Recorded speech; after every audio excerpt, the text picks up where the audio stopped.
살아있는 이 친구의 장기를 하나씩 꺼집어내요. 화들짝 놀라요. 이 불가능됐어. 이게 연구입니까, 솔직히? 이걸 다 한 거예요. 야, 죽자!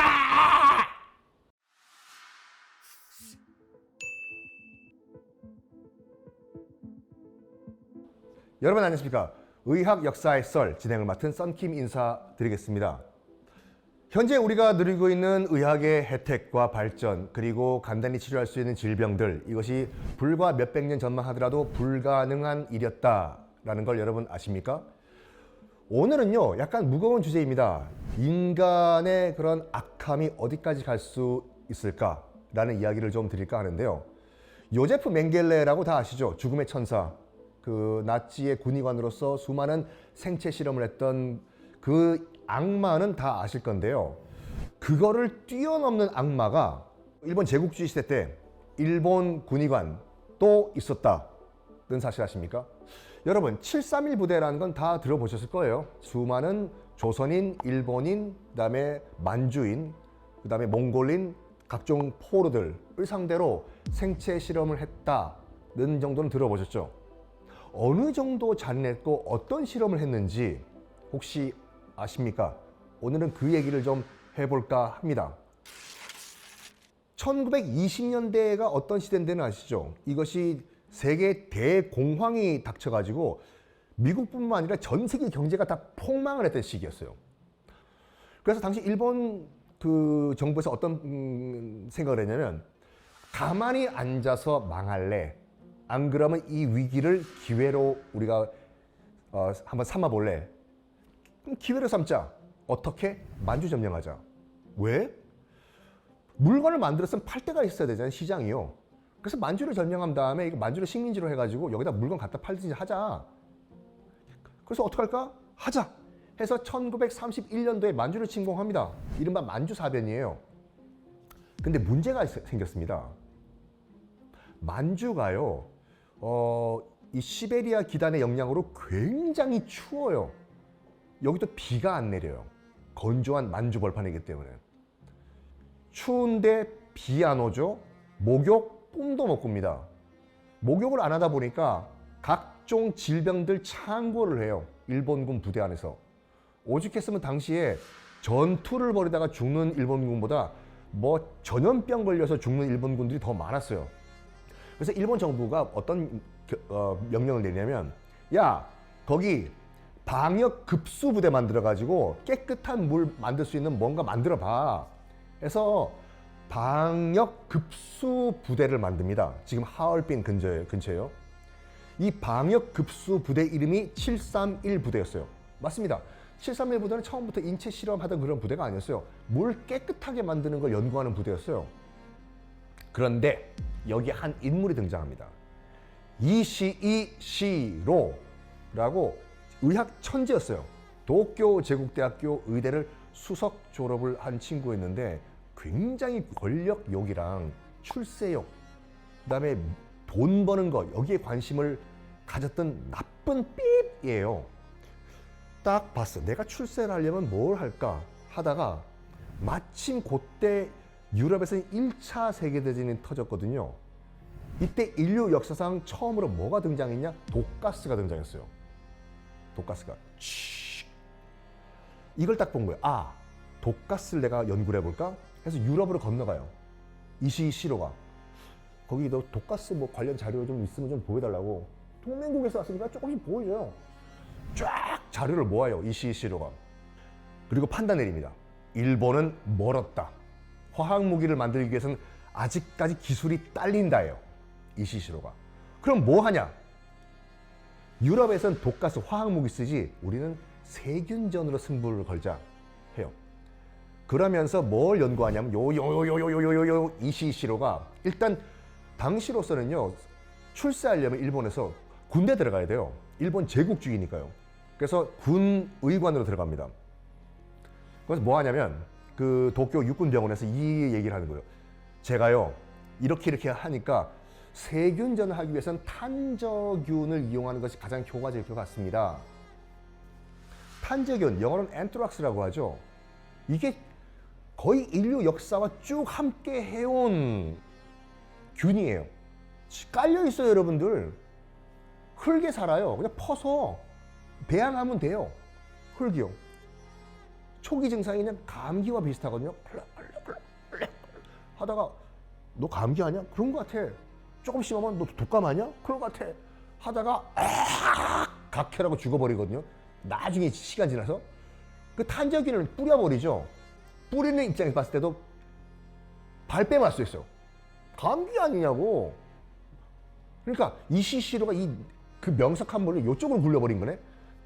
그 도쿄 육군 병원에서 이런 얘기합니다. 어떻게 실험하냐고. 생체 실험합시다. 화들짝 놀라요. 도쿄 육군 병원에서 생체 실험 됐을까? 난다고 그래요. 이 불가능 됐어. 해요. 이거 생체 실험해야 되는데 어쩌노 이거 하고 있다가 마침 그때 저기 만주에 하얼빈 옆에 방역 급수 부대, 물 깨끗하게 해드릴게요 라고 하는 731 부대라는 거가 만들어졌다는 얘기가 들려요. 제가 지원하겠습니다. 제가 또 그쪽 전문이거든요. 해서 731 부대장으로 가요. 근데 그때가 이제 그 1931년도에 이제 만주 사변, 일본이 전쟁을 일으킨 후잖아요. 그러니까 이제 포로들이 들어와요. 근데 포로 수용소도 생기고 해가지고 저 포로들 가지고 나의 꿈이었던 생체 실험 한번 해볼까? 하게 돼요. 그때부터 731 부대의 성격이 바뀌어버립니다. 지금부터는 이 부대 안에서 내가 생체 실험할 건데 너희들 입 다물라고. 그리고 이 안에서 발생하는 건 절대로 밖에 새나가면 안 된다라고 하면서 우리가 알고 있는 그 극악무도한 부대로 바뀌어요. 자, 731 부대에 이제 그 군의관들이 이제 들어옵니다.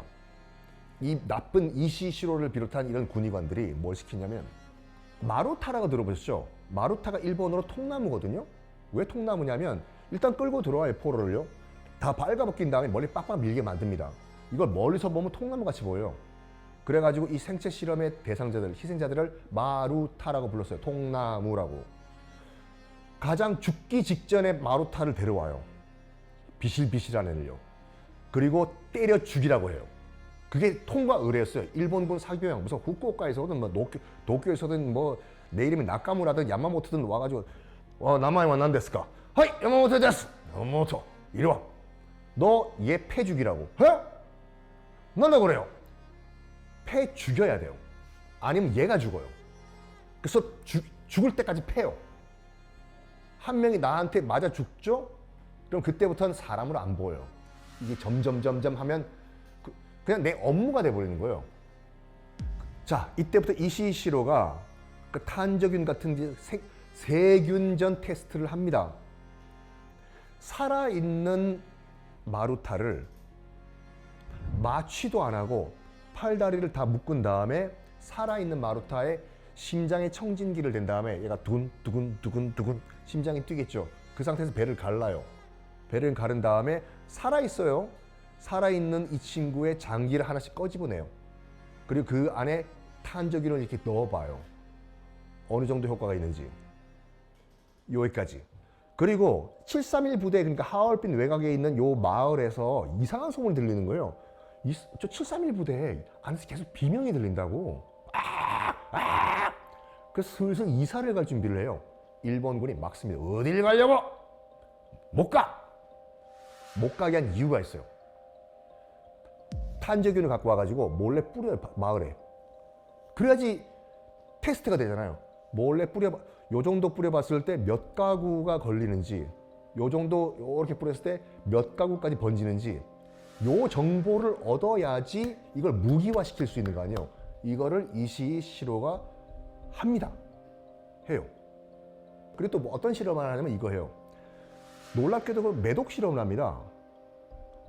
일본군은요, 중국을 침략했을 때, 아니면 저 동남아시든지 뭐 버마를 침공했을 때, 여러분 아시다시피 전쟁에서 가장 중요한 건 보급이에요. 보급이 제일 중요하거든요. 근데 놀랍게도 당시 일본군은요, 자급자족이었어요. 현지 조달. 현지 조달하면 약탈이 일어나요. 약탈하다 보면 절대로 그렇게 하면 안 되겠지만 성폭행이 일어납니다. 현지에서. 그럼 병사들이 이제 매독 같은 성병에 걸리게 되거든요. 이거 치료할 수 있는 방법을 731 너희들이 개발하라고. 매독이라는 건 당연히 이제 성관계를 통해서 이제 전염이 되니까 어떻게 이걸 이걸 실험을 하지? 중국인 여성 데려오라고. 그리고 매독이 걸린 일본군 병사가 있을 거 아니에요. 강제로 성폭행을 시켜요. 그러면 이 여성도, 중국인 여성도 매독에 걸리겠죠. 그렇게 연구를 하는 거예요. 몇 번 성관계를 했을 때 매독이 걸리고 이 여성은 어떻게 증상이 되고 또 임신을 하게 돼요, 여자가. 그렇겠죠. 수직 감염은 어떻게 되는지. 당연히 이 뱃속에 있는 태아도 매독이 걸리겠죠. 그러면 태아의 수직 감염이 되는 퍼센트는 얼마가 돼? 근데 이걸 다 이게 연구입니까, 솔직히? 이걸 다 한 거예요. 그럼 이 인간들은 어떻게 됐냐? 놀랍게도 다 천수를 누리다 죽어요. 이걸 모든 걸 다 총괄했던 이시시로 이 인간 악마 같은 경우에는 들리는 소문에 의하면요, 나중에 카톨릭으로 개종해가지고 지은 죄가 있다고, 그 다음에 율락업소를 운영하다가 어렵게 살다가 죽었다라고 알고 있지만 아니라니까요. 신분 속이고 숨어서 잘 살았어요. 다 731 부대 군의관들이요. 왜? 비를 냈거든. 731 부대에서 살아남은 사람은 한 명도 없습니다. 다 죽였어요. 증거가 남으면 안 되니까. 그 안에 있던 군의관들이 그 연구했던 자료들을 다 가지고 나오고 미국에게 딜을 합니다. 우리 살려달라. 아니면은 이 자료들 싹 다 소련에게 넘기겠다 해요. 미국 측도 자료를 검토해 보니까 이거 엄청난 정보거든요. 좋다. 그럼 너희들을 살려주겠다. 그 대신에 그 정보를 싹 다 소련에게 안 넘기고 우리 미국에게 줘라. 해서 싹 다 미국이 다 가져가요. 그리고 방금 말씀드렸던 그 군의관들 다 각각 일본의 유명 의대의 교수 학장들을 역임하면서 천수를 누리다가 다 잘 삽니다. 그리고 굉장히 유명한 일본 제약회사가 있어요. 그 제약회사 창립자도 731 부대 군의관이었어요. 그러니까 지금 일본이 뭐 기초의학이든지 아니면 뭐 노벨의학상 등등등 뭐 많이 나온다고 해서 우리가 박수 칠 일이 아니라니까요. 그 시작점은 정말 극악무도한 그런 만행에서부터 시작을 했다. 이겁니다. 일본 의학 발전에 굉장히 지대한 영향을 미쳤어요. 그것이요.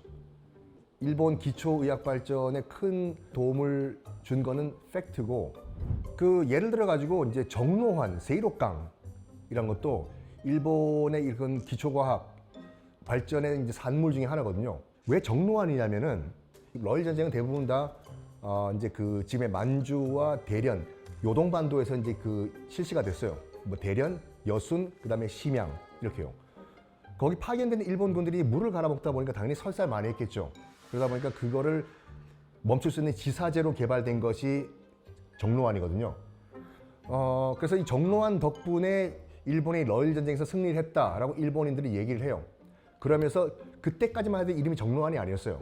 그럼 이 약 지사제 이름을 뭐라고 지을까 하다가 러시아를 정복할 수 있었던 약이다. 정복할 정자, 러시아 로, 정로환이 된 거예요.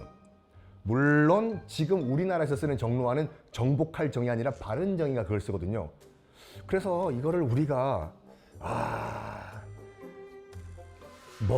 먹어야죠, 지사제니까. 그러니까 이런 거 배경이 있다는 거 아시고 복용을 하시는 게 낫지 않을까. 그리고 우리가 이제 필로폰이라고 하는 것도 그 일본의 기초화학자들이 어떻게 하면 일본군 병사들이 조금이라도 더 정신 각성이 된 상태에서 전투를 벌일 수 있을까 해서 의도적으로 만들어낸 화학약 물질이 필로폰, 히로뽕이거든요.